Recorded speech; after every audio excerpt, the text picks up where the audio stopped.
Hi, welcome to Tulasi kitchen. இன்றைக்கி carrot வச்சு ஒரு கீ ரோஸ்ட் தான் செய்ய போகிறோம். அதை எப்படி செய்யலான்னு பார்த்துடலாமா?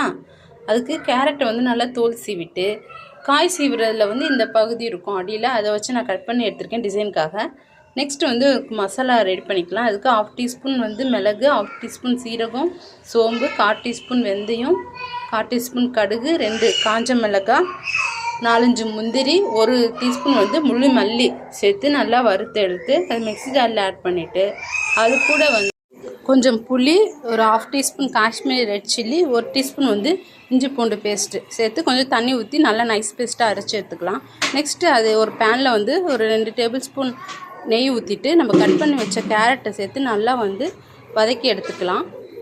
நெக்ஸ்ட்டு வந்து அதே பேனில் வந்து இன்னொரு 3 டேபிள் ஸ்பூன் வந்து கீ ஊற்றிட்டு, ஒரு வெங்காயம் வந்து சின்ன சின்னதாக கட் பண்ணி வச்சுருக்கேன், அதை வந்து நல்லா போட்டு வதக்கி எடுத்துகிட்டு நம்ம அரைச்சி வச்ச பேஸ்ட்டையும் சேர்த்துட்டு, அது கூட கொஞ்சம் உப்பு, தேவையான அளவு உப்பு சேர்த்துட்டு தண்ணி கொஞ்சம் ஆட் பண்ணிவிட்டு நல்லா வந்து சுண்ட விட்டுடலாம். எண்ணெய் பிரிஞ்சு வர வரைக்கும் நல்லா சுண்ட விட்டதுக்கப்புறம் நம்ம வதக்கி வச்ச கேரட்டை சேர்த்துட்டு கருவேப்பிலையை ஆட் பண்ணி இறக்கிட்டோன்னா ஒரு சூப்பரான கேரட் கீ ரோஸ்ட் ரெடி.